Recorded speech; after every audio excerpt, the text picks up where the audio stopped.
In 1933, the United States once again declared bankruptcy. To make all citizens subject to repayment of the national debt, the bankers chartered a Delaware corporation known as the Bureau of Internal Revenue. But this corporation was illegally masquerading as part of the government, placing them under constant threat of lawsuit. To escape this litigation, they moved their jurisdiction outside of the United States to Puerto Rico. This occurred in 1953 when they changed their name to the Internal Revenue Service, or IRS, incorporated as a Puerto Rican trust within the division of the Department of the Treasury of the Commonwealth of Puerto Rico. Further proof can be found within the United States Code, which lists the IRS as Trust Fund Number 62, the Puerto Rico Special Fund Internal Revenue. This was done to divert all income tax payments to the International Monetary Fund, owned by the various central banks of Europe and North America, which in turn are owned by the Crown of England. There is a substantial, conclusive body of evidence that proves that our income tax system represents the most pernicious form of tyranny. It is the greatest hoax ever perpetrated by government against the working men and women of America. I can eliminate all income taxes tomorrow and have more than enough money to fund the government by using some other guy's bright idea. We tax the Federal Reserve at 0.0006, doubles our money until we decide to put them out of business permanently, because we certainly should not have central banks. The evidence proving income tax is paid to the United Kingdom is found deep within the IRS Individual Master File, which contains every transaction and financial record gathered by IRS officials throughout your lifetime. One of these codes determines what kind of tax you are paying. After looking this code up within the IRS 6209 manual, you find that they have incorrectly classified all Americans as domiciled corporations in either Guam, the Virgin Islands, or Puerto Rico.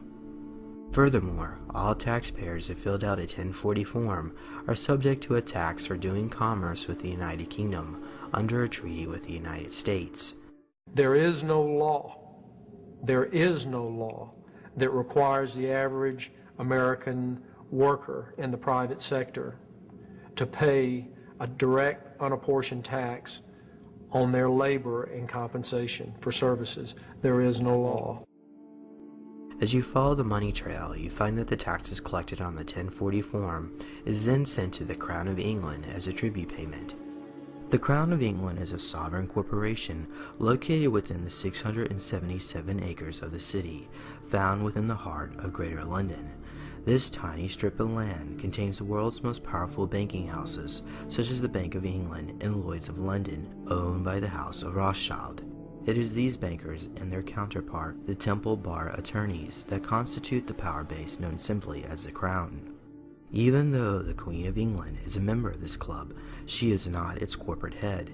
That job was given to the Pontiff of Rome. The Pope was given control over the monarchy with the signing of the Treaty of 1213 between King John and Pope Innocent III, which forever pledged England as a vassal state of the Holy Roman Empire. In 1297, that treaty was used as a precedent to incorporate the city as an independent city-state controlled by the Vatican, which would govern England without directly relying on the monarchy.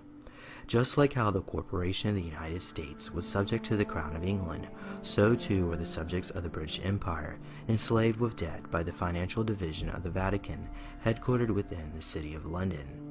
Today, this small clique of bankers have full authority over the affairs of Parliament, and this has been the case since 1694, when Pope Innocent XI hired William of Orange to depose the Stuart kings and charter the Bank of England.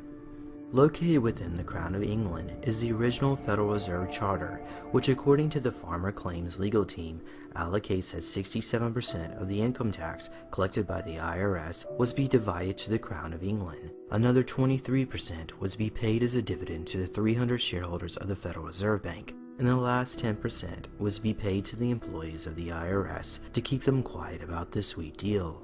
Since 1913, none of the income tax collected by the IRS has gone to the federal government. The federal government is funded totally through black budget sources such as drug trafficking and off-budget accounting on the Comprehensive Annual Financial Report.